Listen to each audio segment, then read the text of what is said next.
Hello बच्चों, कैसे हैं आप। मैं अरविंद आर्य आप सभी का ऑनलाइन प्लेटफॉर्म पर स्वागत करता हूं। आज हम पढ़ेंगे डायमेंशन में कुछ यूनिट कन्वर्जन के बारे में सीखेंगे कि इकाइयों को बदल लेते कैसे, यूनिट्स को कैसे कन्वर्ट करते हैं। तो देखिए सम इम्पोर्टेंट कन्वर्जन फैक्टर्स, ठीक है, कौन कौन से कन्वर्जन फैक्टर हैं हम सबके बारे में डिस्कस करते हैं एक एक करके। तो आपको कहा गया है सम इम्पोर्टेंट कन्वर्जन फैक्टर में पहला फैक्टर क्या है इसकी बात करते हैं हम। तो देखिए पहला फैक्टर क्या होगा, ये है सम इम्पोर्टेंट कन्वर्जन फैक्टर। आप चाहें तो इसका स्क्रीनशॉट ले सकते हैं। सम इम्पोर्टेंट कन्वर्जन फैक्टर में पहला फैक्टर की बात करें तो हम बात करते हैं unit of length. Unit of length में 1 मीटर इक्वल टू 100 सेंटीमीटर। ये रिलेशन आपको याद रखना है, इम्पोर्टेंट रिलेशन है ये। 1 मीटर इक्वल टू 100 सेंटीमीटर और 1000 मिलीमीटर, 1000 मिलीमीटर और 3.28 फीट, ठीक है। उसके बाद जो आते हैं वो आपको याद नहीं रखने हैं। 39.37 इंच भी होता है, 1.0936 यार्ड भी होता है, बट ये याद नहीं रखना है। आप ये ज़रूर याद रखें, एक तो मीटर वाला कन्वर्जन, सेंटीमीटर, मिलीमीटर और फीट वाला कन्वर्जन, ठीक है। लेकिन अगर यहाँ से आपसे ऐसे पूछ लिया जाए कि बताइए 1 centimetre equal to how many millimetre, तो हमको पता है कि 100 सेंटीमीटर जो है ना वो 1000 mm के इक्वल होता है, ठीक है। और आपने ये 2 जीरो से 2 जीरो यहाँ पे कैंसिल आउट कर दिए, तो 1 सेंटीमीटर की वैल्यू हो जाएगी आपकी क्या, 10 mm, ठीक है। तो क्या बताया हमने आपको कि 1 मीटर में 100 सेंटीमीटर, 1000 मिलीमीटर और 3.28 फीट होते हैं। नेक्स्ट कन्वर्जन फैक्टर की बात करें तो किलोमीटर और मील में रिलेशन है 0.6215 mile, but not important. 1 mile equal to 1609 metre, ये भी आप पढ़ सकते हैं इसको, ठीक है। फिर देखिए 1 नॉटिकल माइल है, नॉटिकल मील है। 1 नॉटिकल मील इक्वल टू होता है 1852 मीटर, 1852 मीटर होता है नॉटिकल माइल में। ये फिर से इम्पोर्टेंट आ जाता है, IN लिखा है लेकिन ये पूरा लिखें आप 1 इंच, इसको हम क्या कहते हैं 1 इंच, ठीक है। 1 इंच इक्वल टू होता है 2.54 centimetre, 1 inch equal to 2.54 centimetre. Again it is a important factor, ठीक है। इंच का फैक्टर काफ़ी इंपॉर्टेंट है, तो 1 इंच इक्वल टू 2.54 क्या, सेंटीमीटर। नाउ 1 फीट, 1 फीट में आपको इंच पूछे तो 12 inch, 1 feet equal to 12 inch, और 1 feet equal to 30.48 centimetre. 1 yard पूछे तो 1 यार्ड में 3 फीट होते हैं, 1 यार्ड इक्वल टू 3 फीट और 91.44 सेंटीमीटर, ये भी आप याद कर लें। 1 micrometre, again very very very important, very very important. 1 micrometre, micrometre होता है, माइक्रोन लिखा हुआ है सिंपल, या माइक्रोन भी कहा जा सकता है, या 1 माइक्रोमीटर लिखा हो सकता है। तो 1 माइक्रोमीटर की अगर हम बात करते हैं तो 1 माइक्रोमीटर इक्वल टू, माइक्रो कहीं फैक्टर आ जाए तो -6 से मल्टीप्लाई कर देना है। तो 1 माइक्रोमीटर इक्वल टू क्या होता है, 10⁻⁻6 मीटर, ठीक है। नेक्स्ट कन्वर्जन पर आते हैं। माइक्रोमीटर के बाद एंगस्ट्रॉन्ग है, फर्मी है, ठीक है। तो नेक्स्ट हम कन्वर्जन करते हैं माइक्रोमीटर के बाद। तो देखिए माइक्रोमीटर के बाद नेक्स्ट कन्वर्जन जो है हमारा वो क्या है, सॉरी,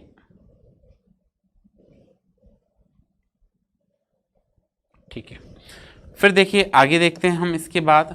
तो आपका नेक्स्ट कन्वर्जन फैक्टर जो है माइक्रोमीटर के बाद 1 एंगस्ट्रॉन्ग, तो ये थोड़ा ठीक नहीं दिख रहा है, आप इसको करेक्ट कर लीजिए। तो 1 एंगस्ट्रॉन्ग इक्वल टू होता है 10⁻⁻10 मीटर। 1 एंगस्ट्रॉन्ग में जो रिलेशन होता है तो वो क्या होता है, 1 एंगस्ट्रॉन्ग इक्वल टू 10⁻⁻10 मीटर, और 0.1 क्या होता है, नैनोमीटर, 0.1 नैनोमीटर, ठीक है। ये दोनों में रिलेशन होता है। एंगस्ट्रॉन्ग जरूर याद रखिएगा, काफ़ी जगह काम आने वाला है ये एंगस्ट्रॉन्ग। अगर एमस्ट्रॉन्ग काफ़ी जगह काम आएगा तो 1 एमस्ट्रॉन्ग इक्वल टू 10⁻⁻10 मीटर। फिर फर्मी, अगेन ये इंपॉर्टेंट फैक्टर, कन्वर्जन फैक्टर है फर्मी, ठीक है। तो 1 फर्मी इक्वल टू होता है 10⁻⁻15 मीटर। 1 फर्मी, 1 फर्मी क्या होता है, 10⁻⁻15 मीटर होता है। तो इसको भी लिख दें, 1 फर्मी इक्वल टू 10⁻⁻15 मीटर। फिर बात करते हैं next bore radius, 1 bore radius. तो 1 बोर रेडियस जो होती है वो 0.54, 1 बोर रेडियस, 1 बोर रेडियस। तो 1 बोर रेडियस जो है वो कितनी होती है, तो वो होती है 0.529 मीटर, सॉरी एंगस्ट्रॉम, ठीक है। One Bohr radius equal to 0.529 angstrom. लेकिन अगर आपको आवश्यकता पड़ जाए यहाँ पे एंगस्ट्रॉम को कन्वर्ट करने की, किसको मीटर में लाना है, तो अभी हमने रिलेशन पढ़ा था कि 1 एंगस्ट्रॉम इक्वल टू 10 की पावर -10 मीटर होता है। तो आप इसको कन्वर्ट कर सकते हैं क्या, 0.529 और मल्टीप्लाई कर दें किससे, 10 की पावर -10 से, तो ये किस में, मीटर में कन्वर्ट हो जाएगा।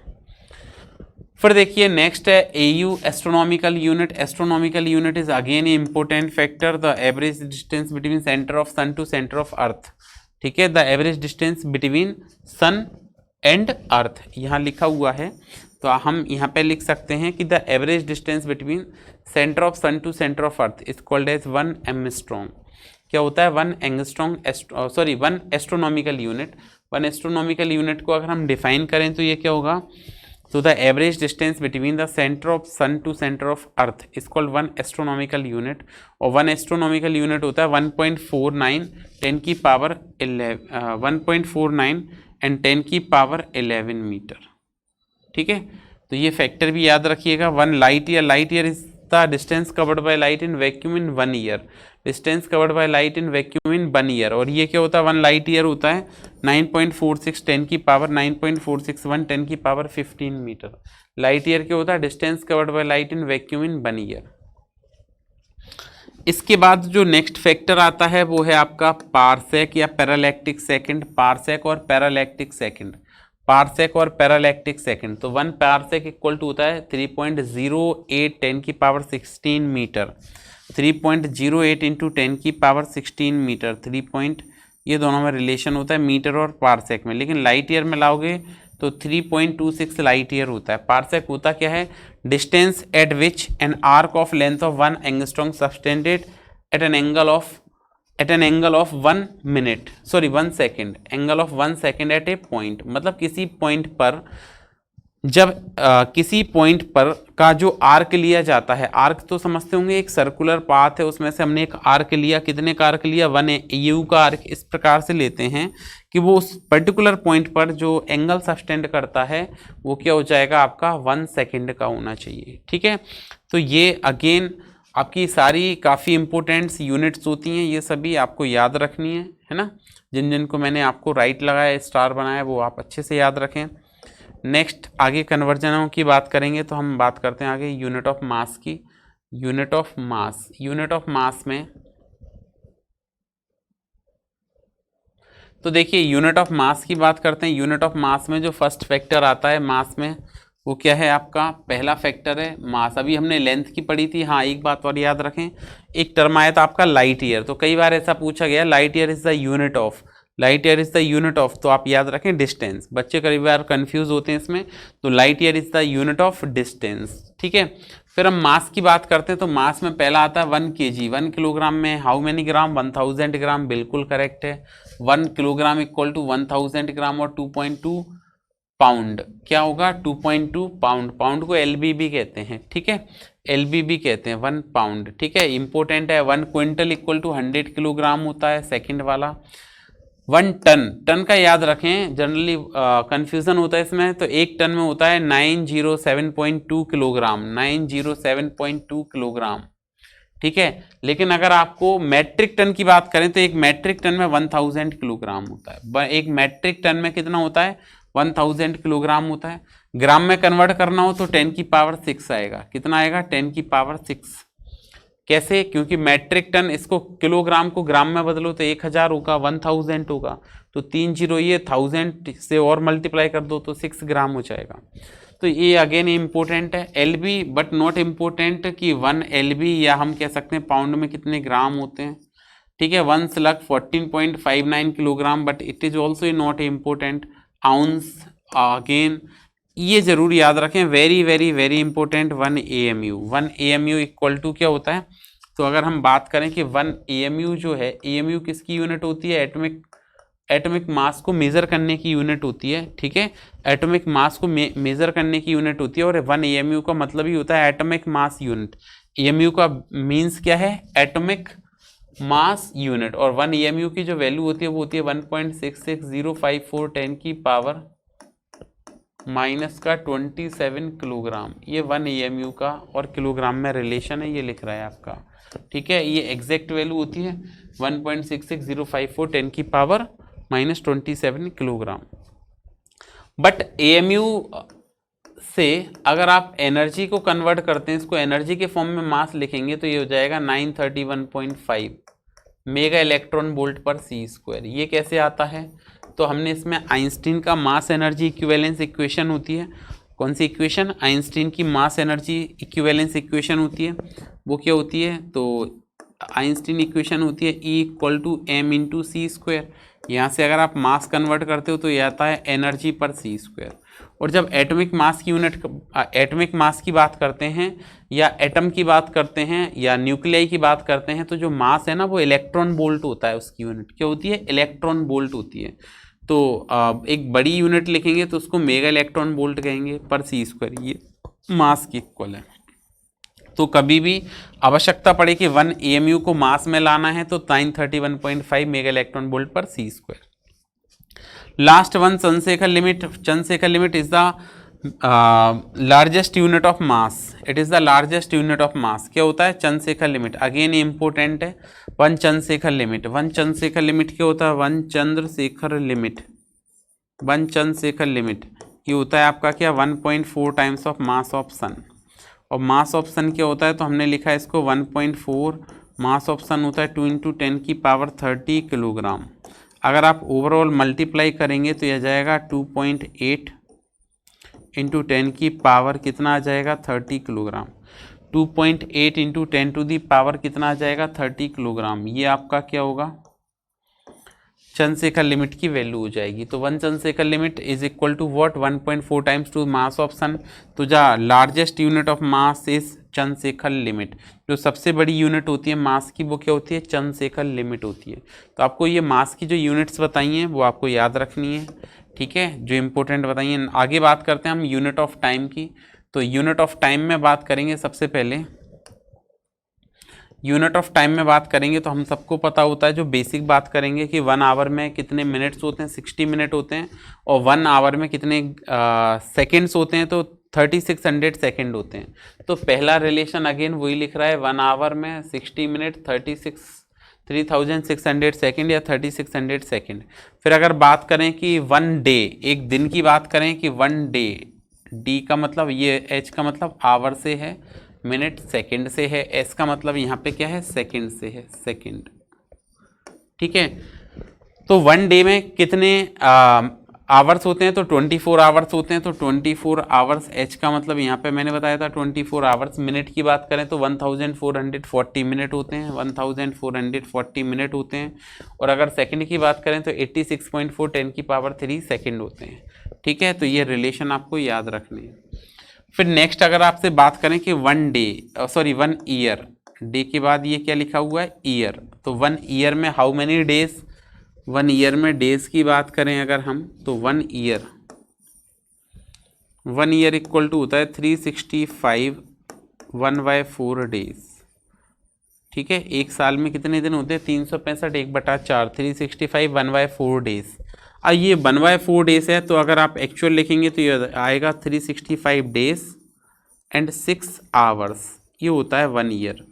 मतलब 1 ईयर आपको पता है कि earth is revolving around the sun, तो वो रेवोल्यूशन जो है वो 1 ईयर में कंप्लीट होता है। मतलब 365 6 आवर्स में कंप्लीट होता है, इसीलिए 6 आवर्स एक्स्ट्रा होते हैं 365 से। तो ये 6 आवर 4 ईयर में, 4 साल में 6 घंटे ऐड होके आपके 24 आवर्स बन जाते हैं। इसलिए आपको फरवरी जो है वो 29 हो जाती है 4 साल बाद, ठीक है। एक्चुअल रीजन ये है।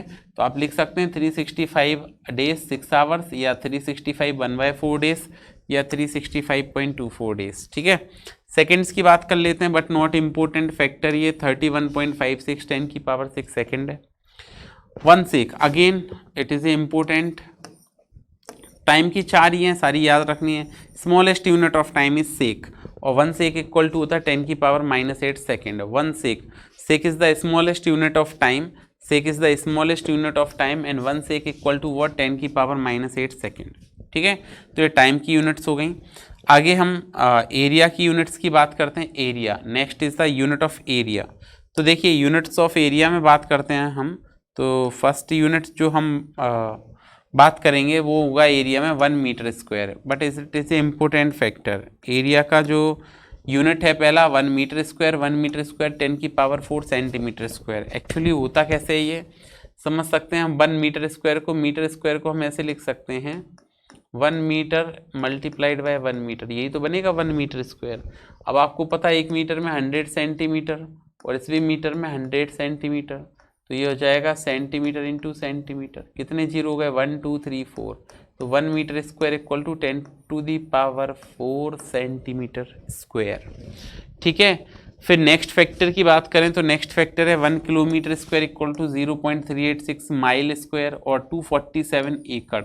1 किलोमीटर स्क्वायर इक्वल टू 247 एकड़, but not a sorry it is not a important factor, conversion factor. ठीक है, 1 एकड़ में आप ये याद रख सकते हैं 4047 मीटर स्क्वायर या 0.4047 हेक्टेयर। ठीक है, फिर 1 हेक्टेयर 10⁴ मीटर स्क्वायर होता है या 2.47 एकड़ होता है 1 हेक्टेयर में। और एक barn is the smallest unit of area और ये होता है 10⁻28 metre square. 1 barn equal to 10⁻28 metre square. और for measuring cross sectional area in subatomic particle collision. ठीक है, तो ये आपका वार्न आप याद रखें। फिर हम बात करते हैं इसके बाद नेक्स्ट वॉल्यूम की। तो यूनिट्स ऑफ वॉल्यूम, ये किसकी यूनिट्स लिख रही हैं नेक्स्ट आपकी, ये वॉल्यूम की यूनिट्स की बात करते हैं। तो नेक्स्ट हम बात करते हैं यूनिट ऑफ वॉल्यूम्स में। यूनिट ऑफ वॉल्यूम में आपका सबसे पहला देखिए क्या आता है। तो वॉल्यूम की बात करें तो पहला आता है 1 metre cube. 1 metre cube equal to 10⁶ centimetre cube. वही सेम फैक्टर है 1 मीटर स्क्वायर 10⁴ सेंटीमीटर स्क्वायर, तो 1 मीटर क्यूब 10⁶ सेंटीमीटर क्यूब या 10⁶ सीसी भी कह सकते हैं क्यूबिक सेंटीमीटर या 10⁻³ लीटर। ठीक है, फिर गैलन आपको इम्पोर्टेंट नहीं है, आप ऊपर वाली यूनिट ही याद रखें। गैलन अगर आप स्क्रीनशॉट लेना चाहें तो ले सकते हैं। 3.786 लीटर यूएसए में होता है और 4.54 लीटर यूके में होता है, तो ये वैल्यू अलग अलग हो सकती है, वेरिएबल है। फिर डेंसिटी की बात करें तो 1 kg पर मीटर क्यूब होता है 10⁻³ ग्राम पर सेंटीमीटर क्यूब और -3 किलोग्राम पर लीटर। ठीक है, पर लीटर, ये -1 पावर है यहाँ पे। ठीक है, कितनी है ये पावर, तो यहाँ पे पावर है ये आपकी -1। कैसे कन्वर्ट किया, तो आपके पास पता है 1 किलोग्राम पर मीटर क्यूब है। 1 किलोग्राम पर मीटर क्यूब को हम सॉल्व करेंगे तो ये क्या आएगा, किलोग्राम को ग्राम में कन्वर्ट करने के लिए 1000 होगा। मीटर क्यूब को सेंटीमीटर क्यूब में कन्वर्ट करना है तो 100 सेंटीमीटर क्यूब होते हैं, तो 100 का क्यूब ये ग्राम पर सेंटीमीटर क्यूब में बदल गया। आप सॉल्व करेंगे तो ये 1000 आ जाएगा। 100 का क्यूब है तो 100 मल्टीप्लाइड बाय 100 मल्टीप्लाइड बाय 100, 3 बार लिख दिया हमने। इसके बाद आप क्या करेंगे, ये 3 जीरो 1 2 3 जीरो से इसको तीनों को कैंसिल कर दिया, क्या बचा 1 कितने 1 2 3 जीरो है तो 1/10⁻³ ये 3 पावर ऊपर जाएगी तो -3 हो जाएगा ग्राम पर सेंटीमीटर क्यूब। ये आपका आंसर आ जाएगा। ठीक है, फिर देखें और इसी को -3 लीटर किलोग्राम पर लीटर भी लिख सकते हैं। ओके, आगे बात करते हैं हमें नेक्स्ट स्पीड की यूनिट की। तो स्पीड में देखिए क्या है, पहला 1 kilometre per hour. 1 kilometre per hour को मीटर पर सेकंड में कन्वर्ट करने की आवश्यकता है तो हम बिल्कुल कर सकते हैं, लेकिन हमको क्या करना पड़ेगा, किलोमीटर को पहले मीटर में लाते हैं तो 1000 मीटर होते हैं, फिर आवर को सेकंड्स में लाते हैं तो 3600 सेकंड होते हैं, मीटर पर सेकंड में बदल गया। 2 जीरो से ये 2 जीरो कैंसिल आउट हो जाएंगे, 2 5 जा 10 और 2 से 18 बार ये कैंसिल हो जाएगा, तो कन्वर्जन फैक्टर जो आया वो 5/18 मीटर पर सेकंड आया। आपको केवल यही वैल्यू याद रखनी है इसमें कि 1 किलोमीटर पर आवर में 5/18 मीटर पर सेकंड, बस। इसके अलावा ये वैल्यू कोई मतलब की नहीं है, कभी काम नहीं आएंगी। ठीक है, फिर ये भी आपको नॉट इम्पोर्टेंट है। इसके बाद ये वाला ज़रूर याद रखें कि अगर उल्टा पूछ लिया जाए तो क्या करना है, तो इसका रिवर्स कर देना 18/5 किलोमीटर पर आवर 1 मीटर पर सेकंड में। ठीक है, तो आज के लिए इतना ही, कल मिलते हैं नेक्स्ट क्लास में एक नए कॉन्सेप्ट के साथ। तब तक पढ़ते रहिए, सुरक्षित रहिए। Thank you.